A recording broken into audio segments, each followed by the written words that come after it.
Welcome back. Hope everybody's woken up a little bit, got very warm in here. So what we're going to do this kind of half of the afternoon is give you some examples to think around. Now, no way is this going to be exhaustive, because the one thing I realised when I came to the OII and they very kindly accepted my proposal to look at digital media and opportunities and nature conservation was that I'd chosen an absolutely vast area with all kinds of different devices, platforms and possibilities within it. So I've spent some time looking for lots of different kinds of examples and trying to develop, I haven't quite finished it yet, a kind of taxonomy for different kinds of activity, different kinds of delivery mechanisms. And what I'm going to share with you is a selected kind of subset of that piece of work.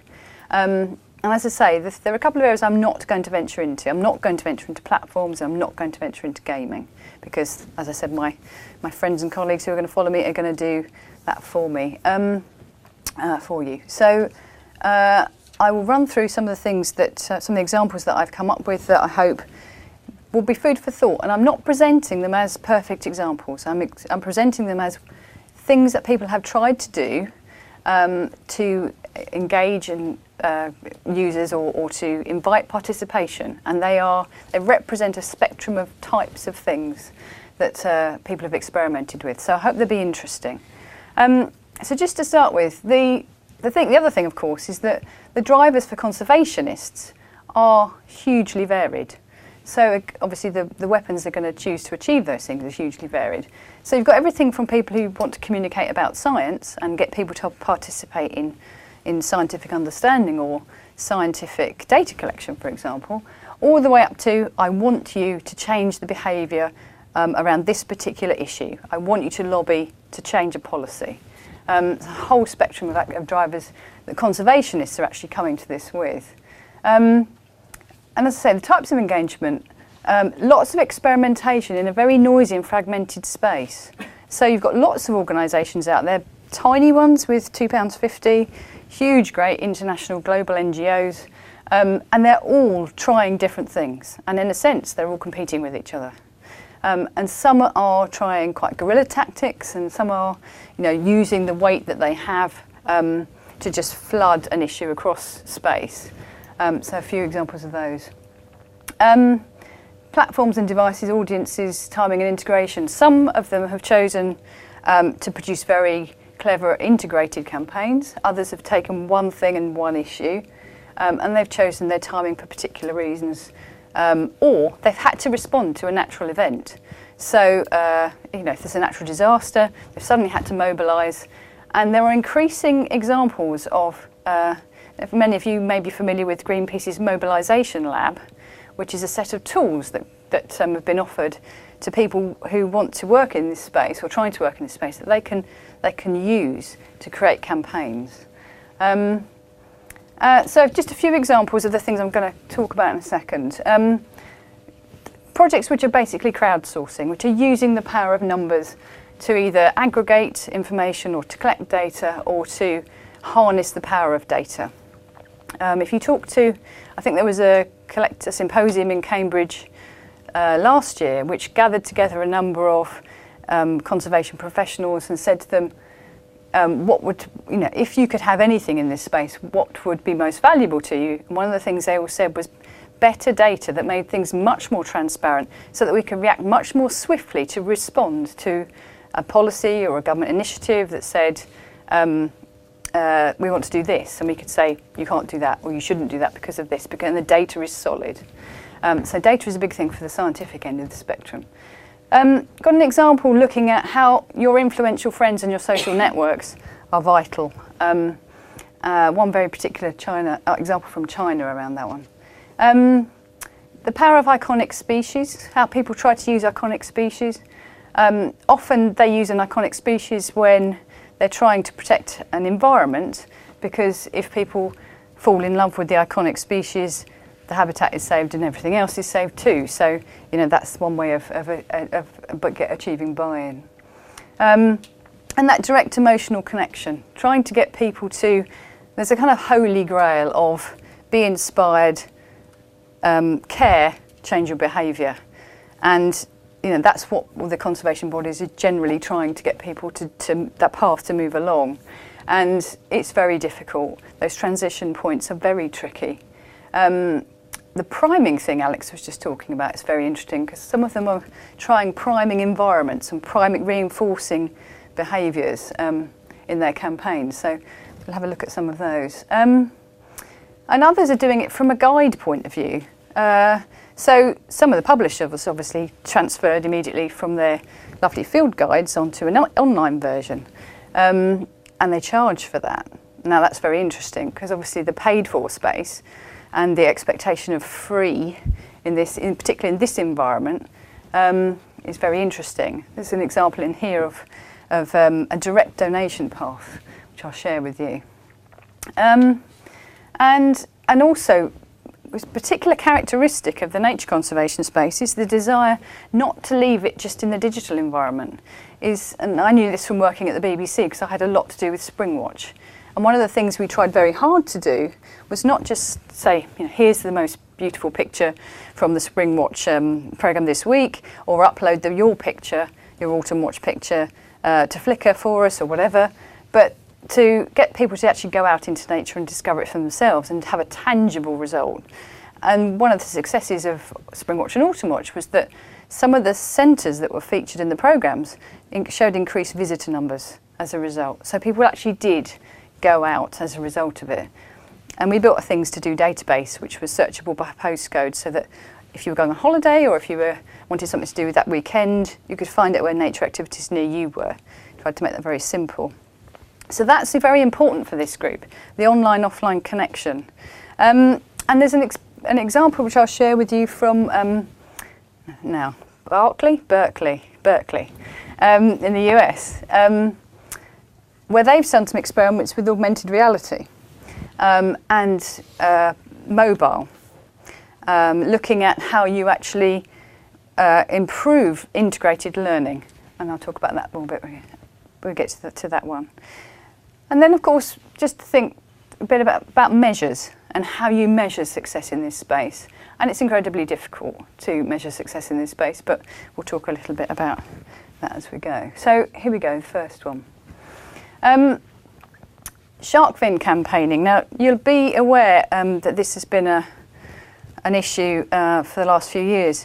Now, the reason I'm kind of using this campaign poster is because this basketball player, who is 7'6", a giant of a man, does an awful lot of work for nature conservation campaigning. He's now moved on from sharks to rhinos. But he has, and I'm rubbish at figures, so bear with me while I get you the figures. He has a huge social media following. He has 1,349,368 Facebook fans and 132,681 Twitter followers. So obviously his influence was going to be really important. And what the campaign that worked around his kind of his interest was that they basically ran an advert, which was quite a graphic advert, in which he sat in a restaurant and he pushed away a bowl of shark fin soup, and everyone else in the restaurant did the same thing. And over the course of quite a long period of time, he lobbied quite successfully through his social media channels, asking people to stop. I think the motto was, when the buying stops, the killing can too. And that mantra went round social media space. With the result that, according to the Hong Kong Census Office, between November 2011 and November 2012, shark fishing for shark fin soup production declined by 70%. So that's a pretty remarkable statistic. That, as I said, it comes from the Hong Kong Census Office.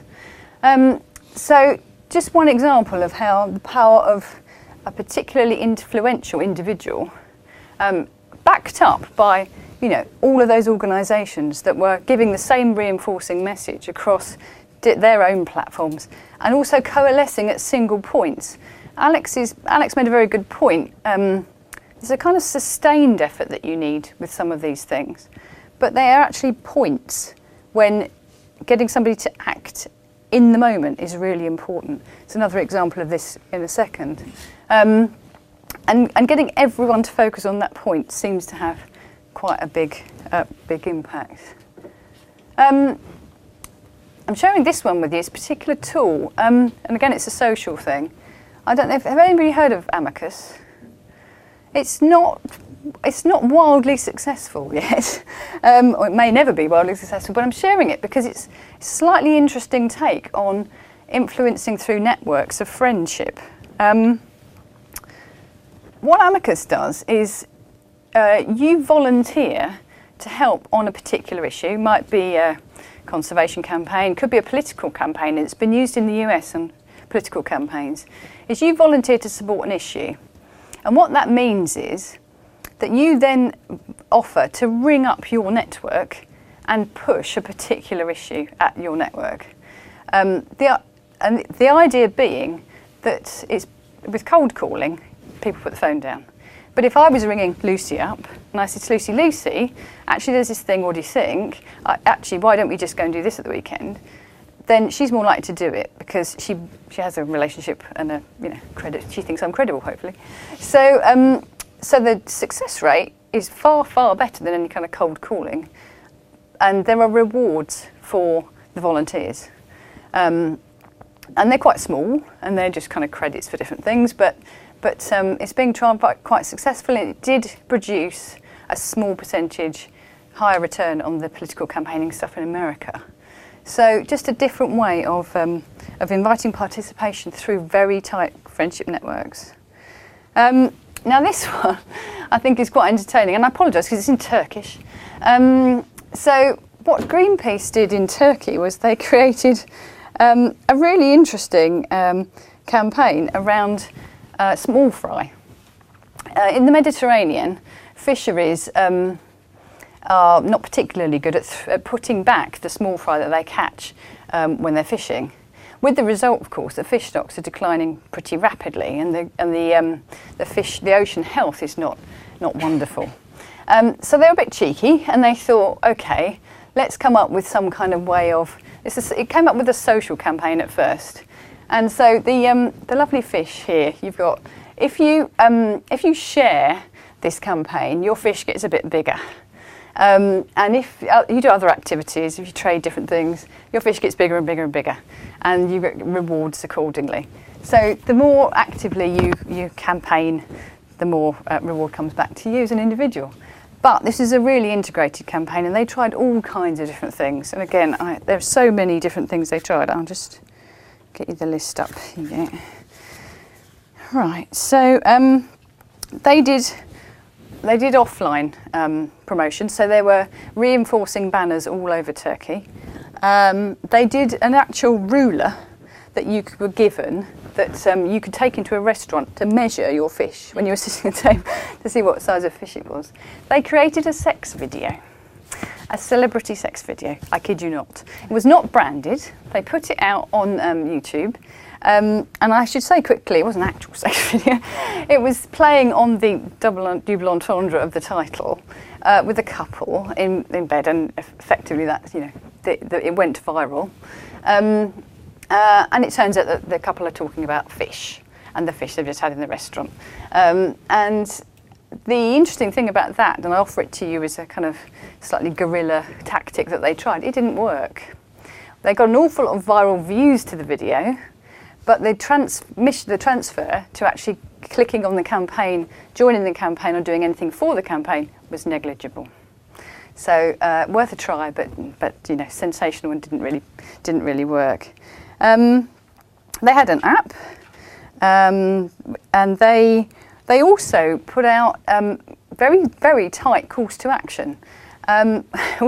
What they were basically trying to do was get the government to change its policy, or to enforce the policy that fisheries had to remember or would be fined if they didn't throw back the small fry.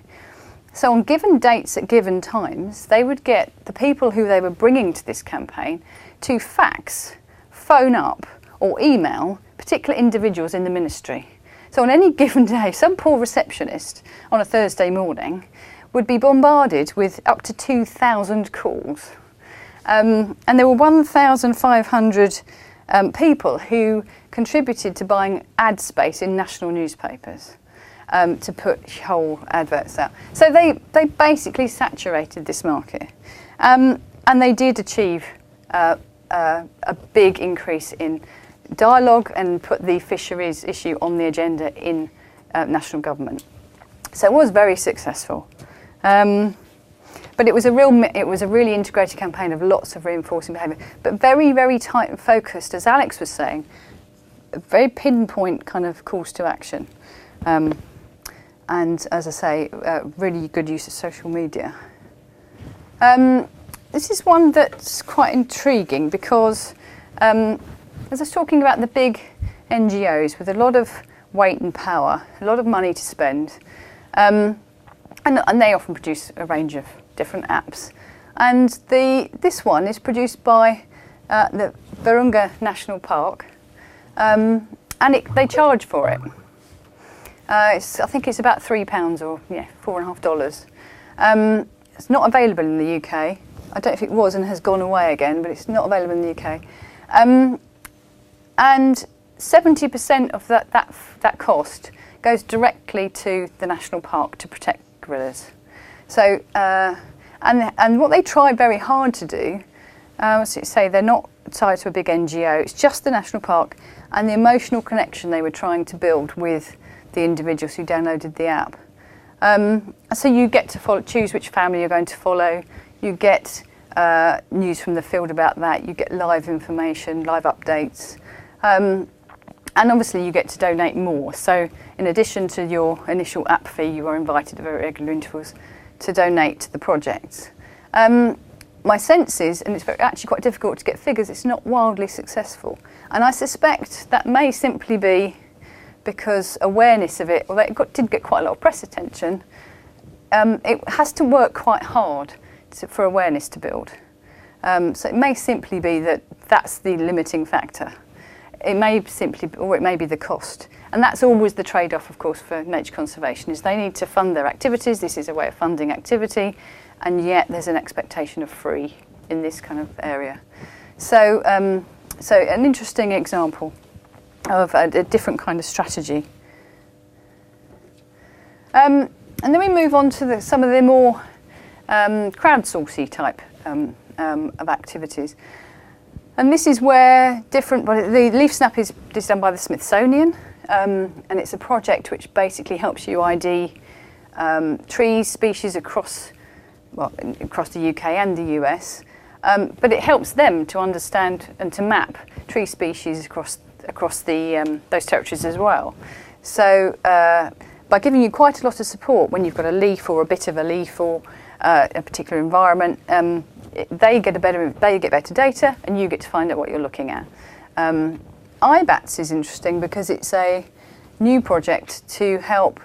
It's used on a smartphone, and you get audio recording information, ultrasonic interpretation, which you then upload, which then helps people work out what the bat populations of particular environments are like. So those things are proving quite popular in slightly niche ways, but are sponsored by and can be disseminated through lots of different organisations. So Leaf Snap is found on the Natural History Museum in London, but also, as I say, in the US and other places. The Mara Predator Project and iSpot, again, similar examples. The Mara Predator Project was aimed at people who are going on holiday to Kenya. And it helps you to get familiar with what you're looking at, but also there is a problem with lions impacting areas where they're not supposed to be, or populations of lions that are not mapped very well. So by using tourists who are regularly moving through the area and helping to support their understanding of that, then the scientists on the ground, the conservationists, get more information about lion populations. And you may have come across iSpot. If you listen to Radio 4, it's pushed a lot through Radio 4 Nature. iSpot is the Open University's ID guide. And that's interesting because it connects you to communities of experts who will help you ID something. You upload a photo. If you don't know what it is, they'll help you. And there are communities of not just experts, but other users who may have particular niche interests, who will help refine your understanding of particular species, particular environments. So it's very much a kind of social natural history network going on. So there's quite a lot of activity around this kind of data collection and crowdfunding. Project Noah is interesting because Project Noah has been described as the butterfly net of the 21st century by the Wall Street Journal. Now, some figures on that one. The reason it's interesting is because it's actually attracted commercial attention and venture capitalist attention. I'll find you that. Here we go. So it's currently got users from 192 countries, which and photo submissions from 7 continents, and it offers rewards for uploading activity and sets you missions. It's available on Android and iPhone, part owned by National Geographic, and came out of NYU, IT development teams. In the first week on iPhone, it had 50,000 downloads, and there were 10,000 spottings uploaded. So, again, the potential for participation and engagement around the natural world is potentially very high. What I'd be interested to see with this one is what the sustained effort looks like, because it's very easy in the moment, but whether that will be sustained would be interesting to see. This one's slightly different. This is the one I was talking about, where what the team were trying to do here was look at delivering natural history information, conservation information, and an experience of the natural environment while holding a mobile device. So they tried a number of different experiments. They tried creating an interactive map and setting a group of users off to wander around a particular environment. And the idea was that basically they tried to simulate you walking with an expert guide. So there would be points at which you'd be invited to stop and to notice something, or to touch something, or to read about something. There'd be different prompts. They did the interactive map with one set, and they did an augmented reality version where you held your phone up at a particular spot and you got enhanced information. What they noticed by doing this was that, of course, people with an interactive map set off into an environment, and they tracked them very, very closely, looked at the device. They spent most of their time in that lovely environment staring at a screen and then moving along a path which was predetermined to the next spot and then looking at the screen again. And their actual interaction with the environment was really quite limited.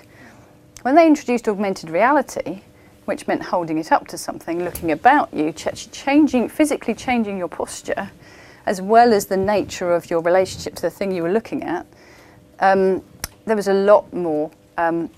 People moved away. They changed the way they physically moved around the space, and when questioned about what they'd got out of the experience, they actually reported totally different kinds of understanding. So the people who had the device here, who were looking at it, looking down and reading, when they said to them, "What did you learn about this tree?" they basically verbatim reported back what they'd read. The people who had augmented reality versions added their own contextual information to that statement or changed it. And that's really interesting for the conservationists, because going back to that thing I was talking about the Holy Grail being that interaction between the online and the offline, then that gets somewhat closer. What they've now come up with actually is a hybrid, which is a mixture of the two forms, and they're now in a second phase of kind of testing how that might work. But again, the kind of Holy Grail for that is a kind of virtual David Attenborough, a kind of guide that's very compelling, that invites you to explore, that's reassuring. And the fact that, as I say, the augmented reality team tended to wander much more widely in the environment, even when they off the chosen paths, so they were much more engaged with the environment. So a bit of a summary before I hand on to Lucy to talk about gaming is, well, this clearly is a space that's evolving. You know, it's and the measures around it are still not very evolved, but there are some indications in the case studies that I've shown you that some things do work pretty well. You can get policy changed. One of the things that I forgot to mention about the shark fin one was that another result was that the Chinese government took shark fin off the menu for state banquets. And so, and you know, that's another kind of public signalling effect that was quite powerful. So the measures are interesting and not necessarily what you'd expect. Providing information is not enough to instill care, concern or change behaviour. That sounds really obvious, but an awful lot of people still think if I put up information about this, then people will care about it. And it's simply not true, apart from a very, very small niche kind of group of people. And social is not enough. That's the other thing. Unless you've got really strong stories and a clear voice, it doesn't have to be a celebrity influencer. It helps, but it doesn't have to be, so long as the message is very clear. And the sustained support, the reinforcement through the campaign, but those simple points and calls to action, getting that balance right is very important. Just to kind of, I've talked about this, about the UX being critical. I think that's what the augmented reality example shows, that the user experience, there's lots of experimentation around there, lots to watch, I think, in that space. And reward. One of the things I learned when I was working on a project called Lab UK, which was a mass survey engine, was that if the rewards were clear and personal for your users, that makes a massive difference, and very carefully signalled at the start of what you're asking them to do, then it makes that, it really does make a difference. I was going to that. Guerrilla experimentation and borrowing is worth a small percentage of your budget. Going back to the celebrity sex tape, I don't think there's any problem with trying those things. I just think that I wouldn't necessarily attach a huge amount of your budget to doing those kinds of things. There are other things that will work, tried and tested things that are now demonstrating that they will probably achieve better results. But you should probably give a percentage of your budget to experimentation. And I think the potential is clear in certain cases, and it's definitely growing. With the swifter data reporting, better sharing, growth in online activism, particularly in certain territories, and you were talking about global diversity. The recent research said that in the last 6 months, 90% of people surveyed in China had used a social network. It's 67% in the US, 30% in Japan. So certain territories are going to yield better results than others for particular causes. And there's lots of for people who are interested in this area, when I started out, not a lot going on, some niche kind of academic activity, it's gathering pace. There are more conferences, there are more symposia, there are more people working in this area. It's getting to be a really interesting space. And one just tiny point, because I don't know about you, but I watched The Life of Pi over Christmas, or just after Christmas, and the animation of the tiger in The Life of Pi is really quite something. I mean, I'd watched War Horse, and that's pretty good, but The Life of Pi is quite remarkable. And you kind of think, you really hope that digital techniques don't become so wonderful that you don't need to see the real thing anymore. And I'll leave you on that note. Thank you.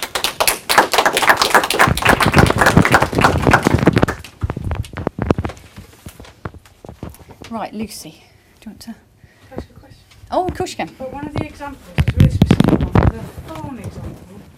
It's quite rare to hear of organisations or initiatives that try and leverage other media alongside the digital media that's really traditional, like calling people up. Do you know why they decided to use that?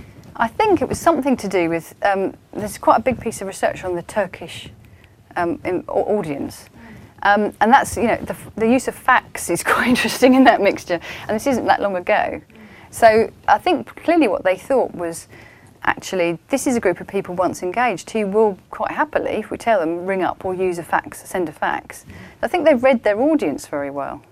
I think they were still quite a useful benefit to be had by kind of just trading on traditional methods as well for those. I don't know if it would work. It might work. The other thing they did was the emails that they sent. I don't know if members of you were Amnesty International, but you used to get you still do, the letters that, they did exactly the same for email. So you would choose the email you wanted to send and you would top and tail it with your signature and your own message. So it was really quick and you could just press send and it would tell you who to send it to. So they made it very easy to do that. Hello. Thank you, this is great. Just a question on your last point, putting up information about something does not result in people caring about it. One of the authors I really like is Kay Milton, who does nature conservation work but offline. And her main point in her book, Living Nature, is that without an emotional connection, you see no behavioral change. So people don't find meaning from something. If it's not meaningful, then there's no change. Yeah. Are you able to relate that online? She's only got offline examples, and if so, how do you find this idea of putting something up does not necessarily mean people care about it? How is that being trumped, or how are people getting around that, or how is it working? Yeah. And also, how is it not working? The kind of clearest example of that is probably, in terms of participation and engagement, it's probably something like Springwatch, where we were quite lucky. We had about 8 years of evolving our offer to that audience, and partly plays into the iconic species or the familiar species thing. So, I'll give you an example. We ran 24/7 webcams, and you could watch a species in a nest, in a nesting environment. And we had a family of blue tits, and we named them. Well, actually, we didn't name them. The TV team named them, but they named them, and there was a reflexive relationship with the television show, tracking that. Basically, what we created a very personal, emotional connection to that small, struggling group of chicks in the nest, and as a result of that, the webcams went viral, and everyone became hooked into, will it survive? Are we going to intervene? All of the debate around it, or the message boards went mad. If it falls out of the nest, will you put it back? No, we won't. Why won't you? All that kind of stuff. So, if as the BBC we had then been able to say, for bird conservation, donate here, I have very little doubt it would have been we can't do that, and but we did embed that offer in expert organisations that we didn't drive to them, but people could then find them if they were stimulated to do that, to donate directly. So it's that story point. You don't just put up facts are fantastic and valuable and useful context and have to be right and credible, but you're weaving a story about an actual individual animal or group of animals, and that's what brings people back time and time again. Hello. Hello. I wondered whether any of the more successful campaigns you've looked at would have worked purely as digital campaigns, or whether there's still a sense that impact and awareness is being achieved through traditional media, newspapers, articles and other things in terms of drawing people to them in adverts? I think they can. I can't, off the top of my head, I can't think of an example, but there will be some.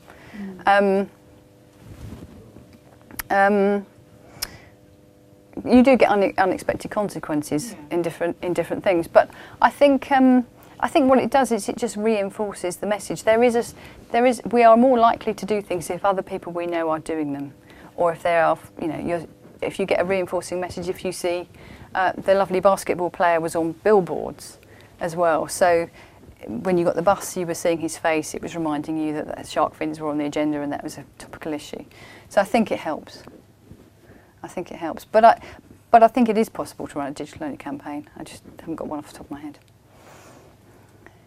The Shell Go Arctic, that wasn't Go Shell, but that was for Greenpeace. I think that was pure digital, wasn't it? I don't know. I'll have a look.